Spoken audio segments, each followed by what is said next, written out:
keluarga Shao. Nak, kekuatanmu sungguh mengerikan. Kenapa kamu begitu kejam kepada mereka? Bukankah kamu bisa membunuh mereka dengan cara yang biasa menggunakan pedangmu itu? Tanya Yuren yang melihat seluruh aksi brutal Shao Peng. Aku merasa ini balasan yang setimpal dengan perbuatan mereka, Kek. Tadi aku juga mendengar bahwa Shao Lang akan dijodohkan Yudu.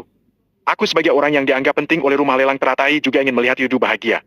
Keluarga utama Shao terkenal dengan arogansinya. Maka dari itu aku tak mau jika Yuzu menjadi pasangan Shao Lang. Jelas Shao Peng kepada Yuren. Hah, kenapa kamu tahu kalau cucuku akan dijodohkan dengannya? Tanya Yuren kebingungan kepada Shao Peng. Aku tak sengaja mendengarnya saat hendak masuk aula tadi, Kek. Jawab Shao Peng. Sudah, Kek, jangan dipikirkan. Kini Yuzu sudah aman, sebaiknya kita segera pergi dari sini sebelum banyak warga berdatangan. Selanjutnya. Sushu. Sushu. Mereka berdua pun pergi dari mansion utama itu.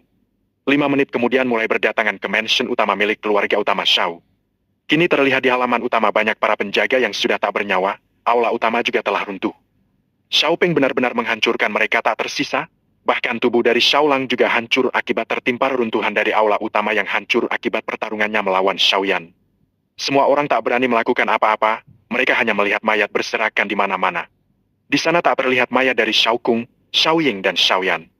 Teknik bintang naga ilahi milik Shao Peng telah melenyapkan mereka tak tersisa.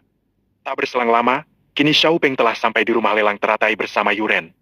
Shao Peng pun langsung berpamitan kepada Yuren, ia ingin segera pulang dan memberi kabar gembira kepada keluarganya. Di tengah perjalanannya kembali pulang, ia tak lupa memeriksa keadaan di mansion utama.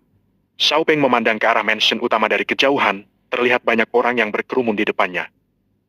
Sepertinya situasi ini akan menjadi perbincangan di kota selama beberapa hari ke depan. Gumam Shao Peng dari kejauhan. Sush! Shao Peng pun bergerak menjauh dan keluar dari kota Shengxi. Beberapa menit kemudian ia telah sampai di depan rumahnya. Shao Fan telah menantinya di depan rumah. Raut wajah Shao Fan yang semula terlihat begitu khawatir, kini telah berubah menjadi begitu senang ketika melihat Shao Peng pulang dengan selamat. Sepertinya cucuku telah berhasil membalaskan dendamnya, ucap Shao Fan sambil menepuk pundak Shao Peng. Ini karena kakek telah memberi penger teknik kuno yang begitu kuat, jawab Shao Peng. Sebaiknya kamu masuk dan temui orang tuamu, mereka sangat khawatir denganmu. Mereka saat ini berada di dalam kamarmu. Baik, ya. Shao Peng pun mengangguk dan berjalan masuk ke dalam kamarnya. Ketika ia memasuki kamarnya, terlihat wajah kedua orang tuanya yang begitu cemas. Ayah ibu, penger pulang, ucap Shao Peng membuyarkan lamunan mereka berdua. Tanpa berkata apapun, Shao Jing langsung lari dan memeluk Shao Peng. Syukurlah kamu pulang dengan selamat, penger, ucap Shao Jing saat memeluknya. Maaf jika penger membuat ibu khawatir. Sekarang penger telah berhasil balas dendam dan pulang dengan selamat, jawab Shao Peng. Shao Peng memberitahu kalau sekarang keluarga utama Shao telah musnah, kini tinggal keluarga cabang saja yang tersisa. Mulai besok keluarga cabang sudah bisa menduduki mansion utama di kota Shengxi. Rumah lelang teratai juga akan mendeklarasikan hubungan dengan keluarga cabang Shao, dan juga kini tak ada lagi keluarga utama maupun cabang. Hanya satu keluarga yaitu keluarga Shao. Sebaiknya kamu istirahat dulu malam ini. Kita akan melanjutkannya besok lagi, ucap Shao Ming. Kemudian Shao Ming dan Shao Jing keluar dari kamar Shao Peng dan membiarkannya untuk beristirahat. Di rumah lelang teratai, terlihat Yuren memasuki ruangan Yu Qing. Yu Qing, mulai besok kita akan bekerja sama dengan keluarga Shao, tak hanya dengan Shao Peng seorang diri saja. Umumkan saja pada publik, mereka tak akan mencurigai apapun tentang kita. Karena semua orang sudah tahu mengenai perjodohan antara Yuju dan Shao Lang. Siap laksanakan, jawab Yu Qing. Setelah itu Yuren pun meninggalkan Yu Qing dan pergi kembali ke kediamannya. Jika kakek Ren telah menyatakan kerjasama, ini tandanya Shao Peng telah berhasil menghancurkan keluarga utama.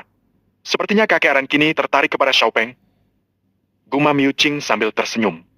Keesokan harinya, saat Shao Peng bangun dari tidurnya, ia langsung menuju ke ruang keluarga untuk membahas rencana selanjutnya. Ia ingin memindahkan seluruh anggota keluarga cabang Shao ke mansion utama dan memperbaikinya. Setelah sampai di ruang keluarga, terlihat di dalam sudah berkumpul semuanya. Mereka semua telah menunggu Shao Peng. Sini penger, kamu itu telat kenapa masih saja bengong, ucap Shao Wei. Oh ya kak, maaf. Penger hanya merasa sangat bahagia saat ini, jawab Shao Peng sambil berjalan menuju tempat duduk di sebelah kakaknya. Baiklah, mari kita mulai, ucap Shao Ming. Mereka pun mulai membicarakan soal memindahkan seluruh anggota keluarga Shao ke kota. Beberapa menit telah berlalu, mereka semua pun setuju mengenai rencana itu. Dan itu akan mereka laksanakan ketika situasi di kota sudah kondusif. Seluruh warga kota Shengxi saat ini masih ramai membicarakan soal kemusnahan keluarga utama Shao. Mereka juga mencurigai keluarga cabang yang telah memusnahkan mereka. Namun tak ada satupun bukti yang dapat menyatakan keluarga cabang bersalah. Apalagi petinggi keluarga utama telah hilang tanpa jejak, itu membuat keluarga cabang semakin jauh dari kata bersalah. Karena tak ada bukti apapun mengenai keadaan ini, maka kejadian ini dianggap tak ada. Bahkan keluarga Wu yang menjadi pemimpin kota Shengxi tak dapat menemukan bukti mengenai musnahnya keluarga utama Shao. Wu Zhang juga berpikir kalau mansion utama itu akan diambil alih oleh keluarga cabang. Karena jika keluarga Wu yang mengambil alih mansion utama itu, tak menutup kemungkinan mereka juga akan dimusnahkan.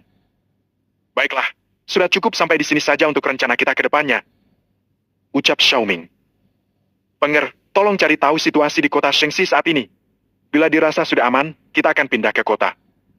Ucap Xiaoming kepada Xiaopeng. Baik ya, aku juga ingin pergi ke rumah lelang teratai hari ini. Jawab Xiaopeng sambil menangkupkan kedua tangannya. Xiaopeng pun keluar dari ruang keluarga dan segera ia pergi ke kota. Swoosh! Xiaopeng berhenti cukup jauh dari gerbang kota. Ia ingin berjalan dengan santai untuk memasuki kota, agar penjaga gerbang tak curiga kepadanya. Saat Xiaopeng sampai di gerbang kota, para penjaga menatapnya dengan tatapan tajam. Seolah-olah ia sedang dicurigai, namun tetap saja mereka tak bisa berbuat apa-apa karena tak memiliki bukti. Setelah berjalan cukup jauh dari gerbang kota, tak lupa ia menggunakan jubahnya. Kali ini Xiaopeng tak menggunakan langkah kaisarnya untuk pergi ke rumah lelang teratai, karena ia ingin melihat situasi kota saat ini. Situasi kota saat ini sudah kondusif, semua orang sudah tak membicarakan tentang kejadian musnahnya keluarga utama Shao.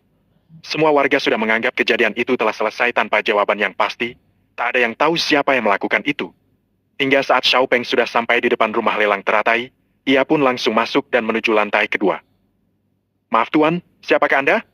Kenapa langsung menuju ruangan ini? Tanya penjaga di depan pintu ruangan pribadi Yu Qing. Aku ingin bertemu dengan Bibi Qing. Jawab Xiaopeng sambil menunjukkan lencana rumah lelang teratai. Silakan tuan, Nyonya Qing ada di dalam. Xiaopeng langsung masuk ke dalam dan langsung disambut dengan senyuman dari Bibi Qing. Kelihatan ada pemuda brutal yang sedang mencariku.